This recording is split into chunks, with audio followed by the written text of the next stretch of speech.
Hello મિત્રો, આજના મારા નવા વ્લોગમાં તમારું સ્વાગત છે। તો હું 2 દાડા ગઈ હતી લગ્નમાં મારી બેનના છોકરીએ અને રિહાન આવી ગયો છે જો, અને અંજુ બનાવેલી છે દૂધ રિહાન માટે। તો આપણે બ્લોગમાં જોડાઈ ગયા છીએ। હા, બહુ જ મજા આવી। શું હારું તો આપડા જેવું જ હતું કે આપડા જેવું જ હતું, ખાલી સોસાયટી મન નતું ફાવતું, નકર આપણે જેવા કૂદે ને એવા અહીંયા જ કૂદતા હતા। તો આપડા જેવડી તો જ પણ આપણે તો કેવું કરે ખબર, બાપા નાચે કૂદે, બાપા તો ધરમ ધરા હોય આપણે। પણ કેવું હતું ખબર, અલગ છોકરાઓનું ને અલગ બૈરા તો મજા ના જ આવે છે। હા, અહીંયા ના આવે એમ કહું, અલગ છોકરીઓની હતી અને અલગ આદમીઓનું, છોકરાઓનું બધું અલગ અલગ છે। હા, છોકરા બી અલગ નાચે અને છોડીઓ બી, અમુક જ છોકરા ભેગા થઈ જતા હતા। અને તું કઈ ફોટા ફોટા પાડ્યા નહીં પાડ્યા હે ને? સોની ફોન માં પાડ્યા છે ને? ના, પેલા એને જેન લગન હતા ને એન ફોન માં। હા, તો અંજુ રોજ મારે રે કેમ કે કાલ લાભા જવાનું ઠંડુ ખાવા। જો અંજુ ચાનો મારે રી અને રોટલા થાય રહ્યા, એક બાજુ ગવારનું શાક બનાવશે, લઈ જવાનું ગવારનું શાક। આ બળી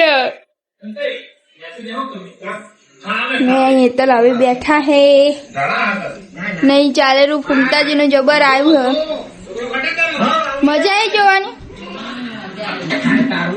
કાલો જવાનું, કોણ કોણ જઈએ આપણે?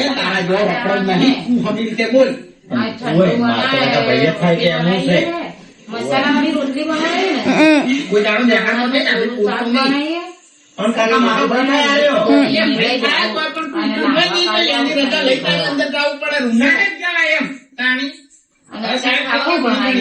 અત્યારે શું બનાવ્યું અંજુ? અને આયરું ને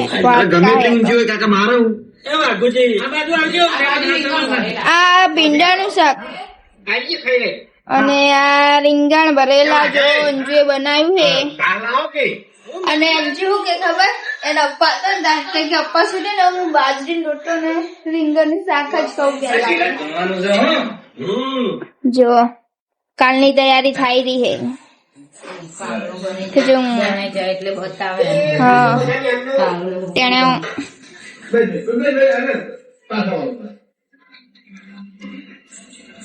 તમે આવશે અંજુ? એવું એમની ચેલાવામાં લોકો આવવાના ઇકો લઈ? કોણ કોણ આ? એને તો કીધું નહીં।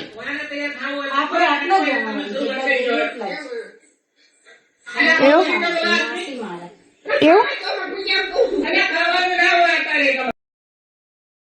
તો અહીં તો મસાલા વાળી રોટલી થાય રહી હે અને અંજુ બનાવ્યું ગવાનું શાક।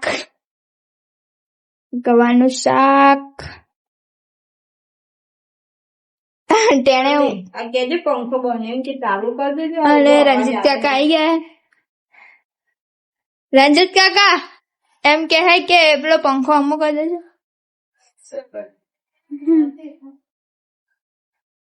તો હવે આપણે બ્લોગ ને એન્ડ કરી દઈએ। તો લાઈક કરો, શેર કરો અને અમારી અમદાવાદ ચેનલ સબસ્ક્રાઇબ કરો। જય માતાજી। હા, મારું અમદાવાદ। હા।